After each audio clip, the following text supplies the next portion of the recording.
Hello guys and gals, me Mutahar, and what if I told you you could actually crash your hard drive through a song? Now of course, you know what I love about computers, ladies and gentlemen, the wild wacky stuff that you can actually do with them. Now of course, this was revealed 4 days ago by a Microsoft security researcher, and it was so goofy that I wanted to share it with you. Now ladies and gentlemen, way back in the day, actually still to this day, we still have hard disk drives in our computer. I want to ask you a question. Do you have a hard drive in your computer? Okay. Do you? Well, if you have a gaming computer, you probably have different types of hard drives. You probably have an SSD that makes your games load up faster. SSDs typically do not have moving parts. And by typically not have moving parts, we're talking no part at all. They're typically just like flash memory cells. And of course, it's why they have kind of a limited lifespan. It's gotten better over the years. Now you can load things up really fast and easy. But what if you don't want to buy an expensive SSD? What if you want to save some money, get like 4 terabytes of space, and have a well, you can buy a standard magnetic hard drive. Now these magnetic hard drives typically consist of platters, they consist of moving parts, they consist of magnets, if you will, and they rotate at a certain rounds per minute. They actually have like, RPM notations to them, 5400, sometimes a little less, sometimes a little bit more, and of course these hard disk drives serve as pretty cheap cold storage. Basically, if you have like a terabyte SSD, but you want to store, your music files, your movies on bigger drives, things that don't need that fast access, you can just store them on a typical hard disk drive as well. Now, of course, it came out that way back in the Windows XP era. Now, ladies and gentlemen, if you don't remember Windows XP was one of the finest operating systems that came out. But back during the Windows XP era, there were a lot of laptops, and a lot of these laptops came with hard disk drives, one in particular that had a certain problem regarding a song. Now, what song, ladies and gentlemen? A Janet Jackson, Rhythm Nation. Now, ladies and gentlemen, this song is nothing special in particular. I'm not a huge Jackson fan, but this song actually had certain oscillations in it, certain, I guess you could say, natural resonant frequencies, which caused hard drives to crash. Reading into this research, it literally said one discovery during the investigation is that playing the music video also crashed some of their competitors' laptops. And then they discovered something really weird. Playing the music video on one laptop caused a laptop sitting nearby to crash, even though that other laptop wasn't playing the video. What's going on? Well, apparently that exact song we just looked at contained a natural resonant frequency for a 5400 RPM laptop drive that multiple manufacturers use. When you're building a computer, a lot of these components are often shared from the same batch. They're often shared from the same manufacturer. They'll look for the graphic component from NVIDIA, AMD, Intel. They'll look for the processor from Intel and AMD, and they'll look at the hard drive from a standard component manufacturer as well, whether it be like Seagate, Kingston, you name it. They'll just go to these companies, get hard drives on the bulk, on the cheap, and use them for manufacturing. And of course, this one specific model crashed because the actual oscillations from this song crashed and collided with the drive enough to cause a denial of service failure. A certain 5400 RPM OEM hard drive as shipped with laptop PCs in 2005, no less, the year that I think the Xbox 360 came out, allows physically proximate attackers to cause a denial of service, malfunctioning system crash from the Rhythm Nation music video. Now, this sounds like the most goofiest hacker shit you could have ever imagined from Hollywood. You know those scenes where the hacker does some like wild stuff to crash and deny everything? This is like straight up Watch Dogs territory, where all you needed was one song and the right speaker systems to literally crash a drive. Well, ladies and gentlemen, if you actually wanted to understand how oscillations and vibrations can really cause some problems, instead of one drive, imagine an entire bridge going down. Now, this is the Tacoma Narrows Bridge, and if you look at it real carefully, it's a 2-minute video that one can watch where this bridge is literally shaking on its foundations. Now, you might be wondering, whoa, damn, who's gonna drive down there? Well, the reason why this is occurring, and oh god, I really hope that person is gonna be safe and dandy. I mean, that car stuck out there in the lone wilderness, Jesus Christ. But what was causing this was vibrations and oscillations. And if you're ever an engineering student or a physics student, you probably have seen this. It serves as an incredibly cautionary tale. Because of the wind causing vibrations, this bridge wasn't gonna make it. Imagine being the lead engineer. They call you up on your cell phone or whatever your phone was. I mean, this is the 40s, so I mean, they're literally telegraphing you, and you get the telegraph, the beep beep beep beep beep, and it tells you, "Yo, son, Guess what's happening to the bridge? Of course, the bridge completely collapsed and it caused a lot of damage literally because of its initial design. And that is why we don't design bridges in this fashion, because the wind vibrations can absolutely cause them to topple over. So you might be like, whoa, but Muda, what did they do? Well, to understand, the way that the manufacturer in this case worked around it was they added custom filters in the audio pipeline, hardware-wise, and I believe at some point even a software situation too, where they literally removed those frequencies from this one song and any other song that could have caused it. Now, ladies and gentlemen, if this still exists somewhere, it could cause a chance for another 2005 laptop to face some problems. You know, I found this to be really hilarious because, to be honest with you, alright, I didn't even believe this to be a thing. This vulnerability just got announced as sort of an anecdotal story 4 days ago by Raymond Chen, and it's hilarious to understand. This is one of the many bugs and features that could have actually caused computers back in the day to fail, laptops even. Could you imagine working on like an important project, and all of a sudden, Tom comes in listening to Janet Jackson and crashes your system because they're playing it out loud? Yeah, this was a reality back in the day, and it's something that you can expect from hard drives that of course could be tampered with by vibrations happening near them. Ladies and gentlemen, computers are a weird story, and this one is just a goofy tale to talk about. Now, are you under threat from this happening to you? Again, if Graham still has a 2005 ThinkPad sitting around with this specific drive in it, and all of a sudden you got the jonesing for some Janet Jackson, maybe you might be able to crash Graham's laptop.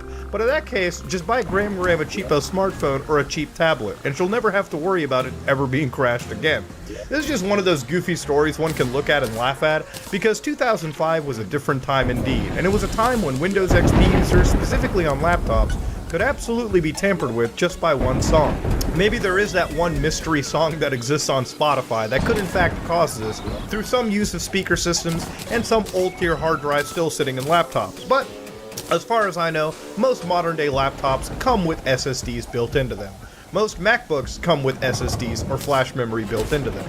The day of old mechanical hard drives is dying, so hopefully you'll never have to come across this. But yeah, I wanted to talk about it because it was funny as hell, and it made me laugh, and I figured I could share it with you because it's a nice little interesting thing to learn about physics, some engineering, and some computer ingenuity along the way.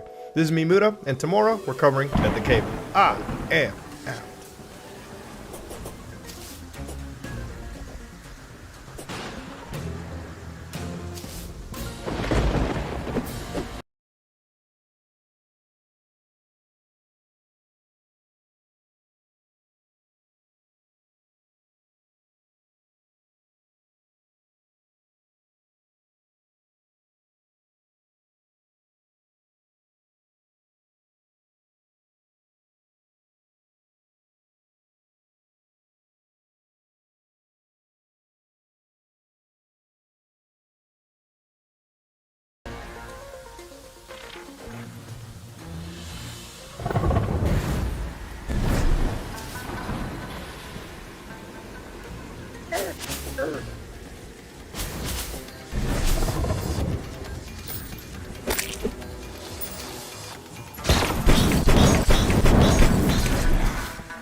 Aim down sights is a bad feature in first-person shooters. It's become fairly ubiquitous now, and I think that's certainly for the worse. Let me explain why. First of all, let us define what aim down sights means. This is also known as scoping, iron sights, or zoom. Basically, it's the feature common in most modern first-person shooter games where your FOV narrows, your weapon is centered on the screen, and you look down the sights of the gun. Typically, the gun will obscure a large part of the screen. Other features of ADS typically include increased accuracy, which consequently results in decreased accuracy when not using ADS. It can also mean decreased recoil and can include reduced bullet spread. It can often trigger a stronger aim assist, like your sights are snapping to a target. It often removes HUD elements and covers a large portion of your view model with the weapon's sights. It often involves a flinch feature,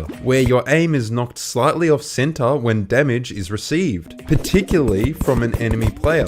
The feeling ADS is supposed to provide is pretty obvious. It provides some sense of immersion by adding a realistic element into the game. It simulates at a very high level the sensation of aiming a weapon. Why is this feature that makes you stick your hands right in your face and makes me want to stick my hands into a blender so popular? How did it become ubiquitous?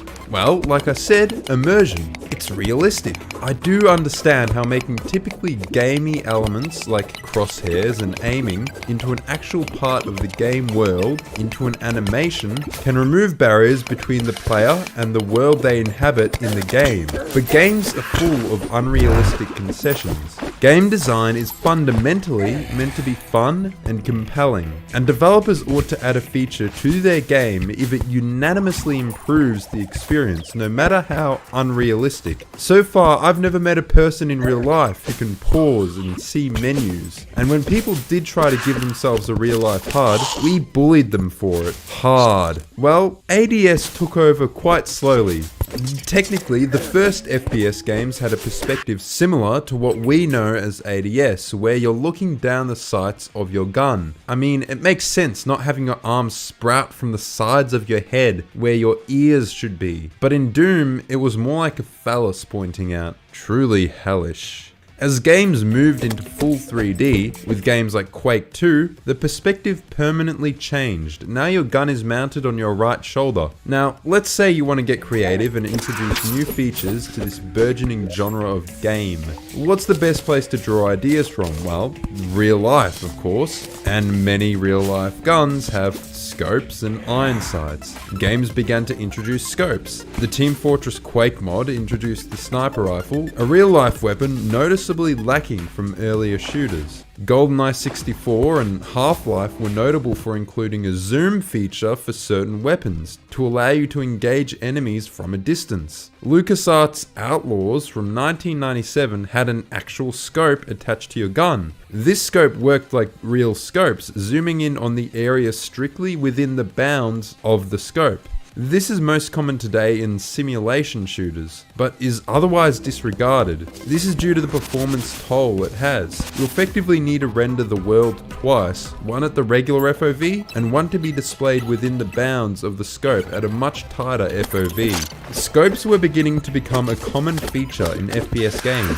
Developers added different view model and HUD adjustments to accompany the zooming. In most games, scoping was just a matter of tightening FOV. By 2001, in Halo, your scope removed some HUD elements, as well as adding a translucent circular overlay, as if you were using the scope of the pistol. This obscured parts of your field of vision. ADS truly came into being as a feature in America's Army from 2002. America's Army was a simulation game / recruitment tool that was developed with the express intent of recreating modern warfare in a realistic fashion. This basically meant every weapon had to be aimed to be accurate and reduce recoil. This seems perfectly reasonable in a game aimed at realism and tactics. It was a tactical choice you make as the player. If you want to hit a shot accurately, you need to trade your mobility.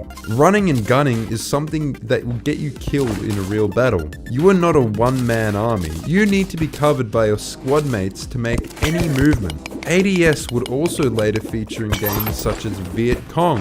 it was slowly gaining acceptance as a feature in games based on Modern Warfare. It truly came into its own in 2003 with Call of Duty. This is the game that will carry this feature into relevance alongside its own success. Call of Duty, unlike games such as America's Army, was not primarily intended as a tactical simulation. It was a cinematic game, inspired by movies such as Saving Private Ryan, providing a gritty, realistic vision of World War II, but with more of a dramatized edge. ADS seems like a perfect feature to make this game feel realistic and immersive, to feel like a soldier on the ground in this, albeit dramatized, setting. You could even argue it was still then a tactical decision, although your squad mates were very scripted. This was the most significant jump of the ADS feature coming out of a purely simulation setting.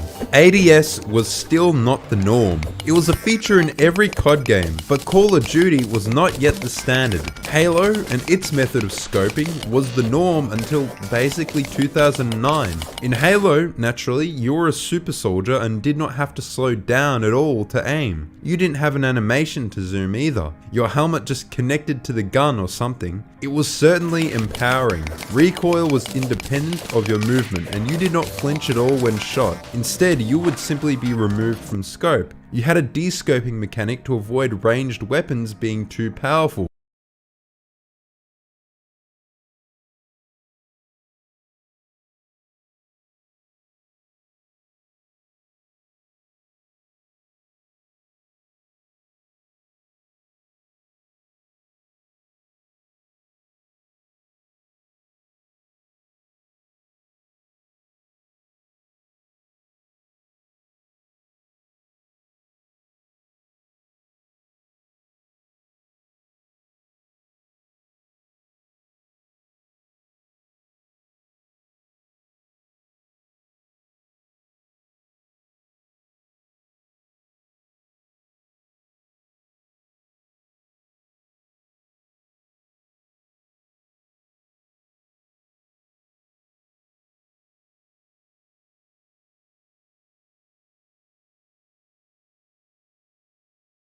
Aim down sights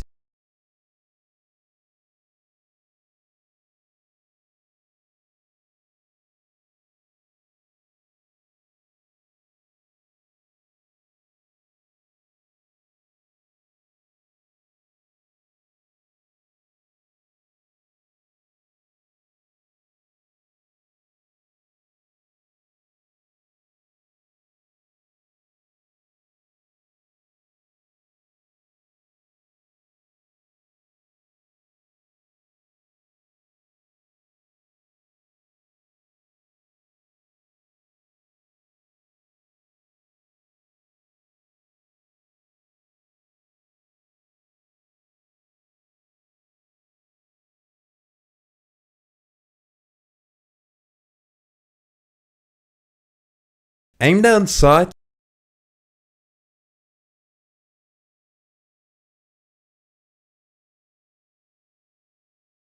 movement and you did not flinch at all when shot. Instead, you would simply be removed from scope. You had a de-scoping mechanic to avoid ranged weapons being too powerful. Halo 3 finally slid below Modern Warfare 2 in 2009 at the very end of its life cycle, before promptly sliding down into the gutter. With that, Call of Duty took the position of top shooter, and with it, aim down sights became the standard. Now, let's look at aim down sights in Call of Duty. I think it's fair to say that it isn't a tactical choice. Team play, much like having a father or not saying racial slurs, is an alien concept to Call of Duty players. Call of Duty is widely regarded as a run and gun game focused on speed, while ADS as a mechanic seems firmly in opposition to this principle. While moving, your reticle expands significantly, and with it, your accuracy is reduced while recoil is increased. To shoot with any level of accuracy, you have to aim down sight, which slows your movement speed and narrows your FOV. In Call of Duty, ADS is essentially used as an auto-aim enable button. It basically prompted the game to snap onto the enemy. In fact, the tutorial directly hints this idea. It is a mental trigger that the fight has commenced. It feels good when the aim assist system is in line with the player expectations, that it kicks in the moment the player wishes to commence combat by using ADS. This is why it's so easy to tell when somebody is a COD player. They have a Pavlovian response in every game to aim down sights as soon as they enter a gun battle. It produces frustration when they want to do something they're so conditioned to doing just to have it not behave the way they expect. Playtests across the industry naturally picked this up over years of COD's market success. This brings up the question of multitasking, or rather, why modern FPS fans absolutely hate multitasking. Thinking about multiple tasks at once can be very challenging and requires a lot of mental energy that a casual game may not want to occupy. Thus, it is advantageous to isolate mechanics from each other, such that you do not have to think about them simultaneously. ADS serves the function of separating shooting and aim from movement. Sprint is a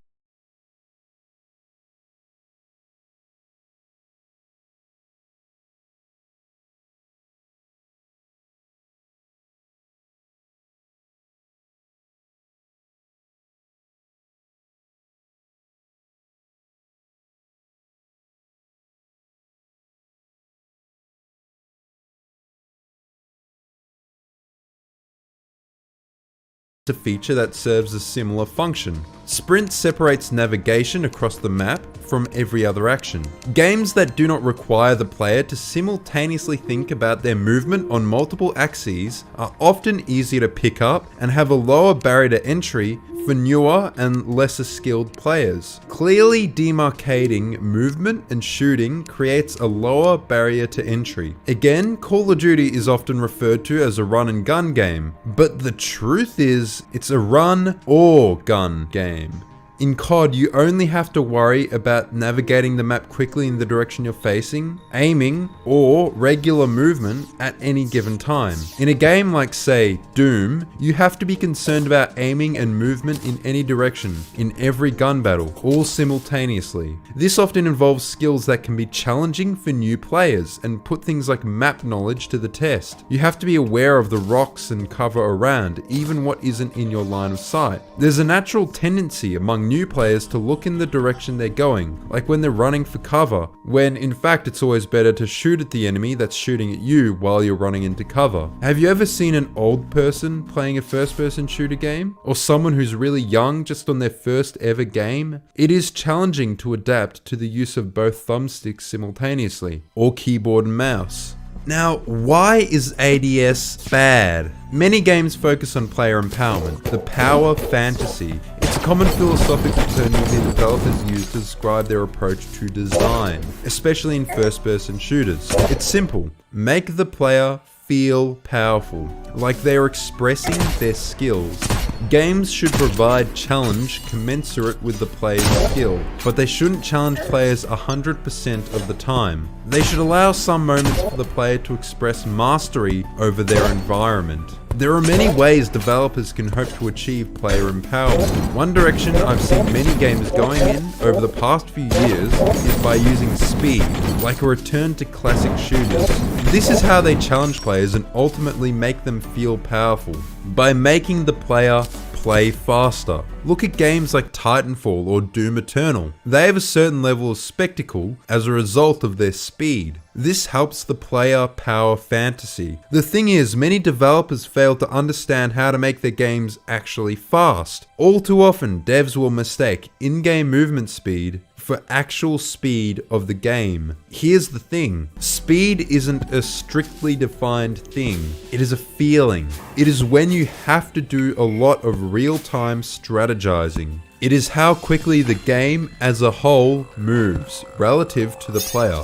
Fear has an incredibly sluggish movement speed, and yet the games move quite quickly. I have to think of a game like Titanfall. It was focused on speed, it had some really cool mechanics that could allow for extremely quick travel, and its navigation did require a lot of real-time strategizing. With some thought, you could intelligently traverse the map in a very brief amount of time. The navigation was fast and very rewarding, but the combat was not. Here's the thing, Titanfall was made by former COD developers. At the time, recently exiled by Activision execs from the Cosby suite of their ivory tower, Titanfall de facto adopted many of the design principles from Call of Duty. Things such as loadouts, sprint, human enemies, and yes, ADS. The combat in Titanfall is fairly weak. It's why Titanfall 2, despite still being very good, isn't one of my favorite FPS campaigns. Think of the enemies. They're mostly just dudes. Hitscan dudes. You'd think they'd have some enemy designs that promote more dodging and movement in their, movement-based shooter. So where does ADS come in? ADS as a mechanic means that to shoot accurately, you had to slow down considerably. Yes, the hip fire was still very useful in Titanfall, but that doesn't change the fact that to be as accurate as possible, you need to stand still. In a movement shooter, it was cool that you had all these options to traverse the map, but what difference did it make when you still lost to the dude sitting on that building with the Kraber? ADS and sprint, for good measure, are disempowering. I find it interesting that many games empower you by explicitly negating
the effects of these features by making it so that the features are less of a factor in your gameplay. How many games have perks or upgrades like better hipfire accuracy, faster movement while aiming down sights, reducing flinch or not having your HUD obscured by aim down sights. Take a look at Payday 2. There are upgrades to effectively narrow the gap between ADS and hipfire, negate the feature. There's an upgrade that lets you reload while sprinting, one that lets you sprint in any direction, one that lets you shoot while sprinting. If you get enough upgrades, you might even reach the point where your movement is as good as in any classic shooter. It's an implicit admission that classic shooter movement and aiming were more empowering, that it is an upgrade over your regular movement. Destiny 2 is another such game with similar perks on its weapons, ones that make you move faster while aiming down sight, or not even needing to aim down sight at all. I got an interesting comment on a previous video, and I want to say that I appreciate all of your comments. This one stood out to me regarding Halo Infinite, saying that they managed to make Halo Infinite feel good despite not having ADS. On the contrary, I think it feels good because it does not have ADS. Interestingly, Destiny gives us quite a solid point of comparison between the two styles. The recent Bungie throwback event saw the addition of several new weapons, including one known as the BXR-55 Battler. Got to wonder what this might be a reference to. Maybe it was, Gex 3D. Okay, no, apparently it was Halo. And I thought this event was really cool, because they went above and beyond with the references. They not only recreated the weapons and the visual style of Destiny, but they actually mimicked the gameplay attributes as well. The gun functions similarly to the battle rifle in Halo. What does this actually mean? Its reticle doesn't expand. It remains accurate while moving. Its hipfire is improved and the ADS works similarly to scope in classic Halo. Near instant. And people loved it. It felt so much better to use than any other pulse rifle in the game. Besides the fact that people found it unforgiving with damage output, but that's a Destiny thing.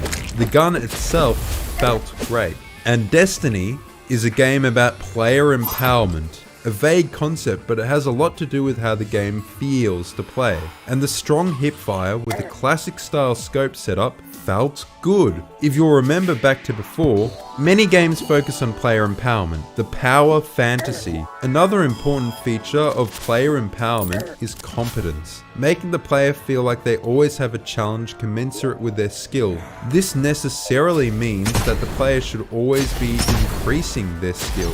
This is also what allows skill expression. To recap, this is when the game has moments when it pulls back on the throttle to allow the player to demonstrate their improvement in skills. Basically, let you style on them, as the Zoomers would say. Now, as I established earlier, games with ADS segregate movement from aiming. This requires less multitasking and less real-time strategizing. This is good for new players, so they do not get overwhelmed. It's accessible, but it makes for a shallower experience. If you truly want your game to get the player to improve and later provide opportunities for skill expression, you'll need to challenge them. And multitasking in FPS games is essential to challenge and engage the player. Forcing the player to be aware of their environment and their enemies simultaneously is something that develops player skills. Environmental awareness is a skill present in every first-person shooter, but it is discussed to a greater extent in FPS that aren't based around ADS and a sprint as well. Because in those games, you need to know what's around you without even seeing it. You need to create a mental map of the environment. This is perhaps also why so many environments from classic shooters are so much more memorable, at least campaign areas. Multiplayer maps you've played on a billion times don't count. This mental cartography, of course, allows for great levels of skill expression. If you've seen a pro in classic shooters, this becomes apparent. Their map knowledge allows insane and inhuman feats. They seem to have a sixth sense, knowing exactly where to go and when, knowing everything that's happening on the map and where everything is. Breezing through the map while not even looking where they're going. Now, do I think ADS should be exercised from games entirely. No, I think there's a variety of first-person shooters where aim down sights is required. Tactical and simulation shooters. Somebody will inevitably ask why I didn't bring up realism and tactical shooters in the comments. I want you to admonish that person for not watching the whole video. As I said in the beginning, ADS is a tactical choice. It makes sense in games that place realism over player empowerment. Games where your shots actually come out of your gun instead of the middle of your head. Sacrificing mobility for accuracy makes sense in a team-based game where you can die in one hit. It forces you to be slow and methodical. Ultimately, I think games should take a step back and try to justify their features. Start from square one. Instead of following industry orthodoxy, think, why does this game need this feature? What are our goals? How does this help achieve those goals? Developers should design with intentionality. I believe that when developers start from ground zero and are aware of why they're adding certain features like ADS added just for the sake of it will be less common. When you design a game to empower the player, consider how every feature supports this, and whether certain features like ADS really aid this goal. That is why I think aim down sights is a bad feature. Thanks for watching, like the video, and subscribe. Goodbye.